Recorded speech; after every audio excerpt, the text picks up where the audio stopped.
اللہ تبارک و تعالیٰ شکر ہے کہ اس نے ہمیں نبی کریم صلی اللہ علیہ وآلہ وسلم کی امت سے پیدا فرمایا۔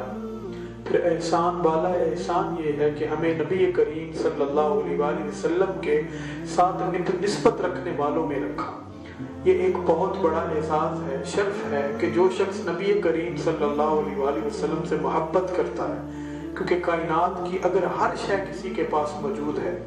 دنیا کی دولت ہے، مال ہے، روپیہ ہے، پیسہ ہے، سب کچھ ہے، لیکن اس کے پاس محبت رسول نہیں تو یقین مانے وہ انسان کسی کام کا نہیں۔ اور اس کے برعکس ایک ایسا انسان ہے جس کے پاس دنیا کا مال تو نہیں ہے، دنیا کی دولت تو نہیں ہے، لیکن اس کے پاس آقا علیہ الصلوۃ والسلام کی سچی سچی محبت ہے، تو وہ انسان کامل انسان ہے، اس کی بہت کی قدر و قیمت ہے اللہ اور اس کے رسول کی بارگاہ میں۔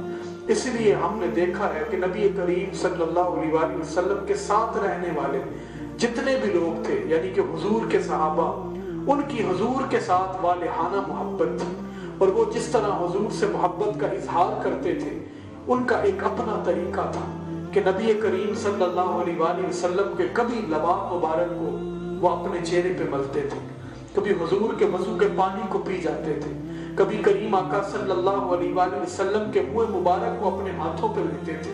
پھر لے کر ان کو سنبھال لیتے تھے، برکت کے لیے ان کو اپنی ٹوپیوں میں رکھتے تھے۔ یعنی کہ حضور سے یہ محبت تھی جو صحابہ حضور سے کرتے تھے۔ ہمیں بھی یہ چاہیے کہ ہم حضور سے اس طرح محبت کریں جس طرح نبی کریم صلی اللہ علیہ وآلہ وسلم کے صحابہ ان سے محبت کرتے ہیں۔ اور صحابہ کی محبت کیا تھی کہ ایک بہت مشہور صحابی رسول ہے جن کا نام ہے حضرت ابو محذورہ۔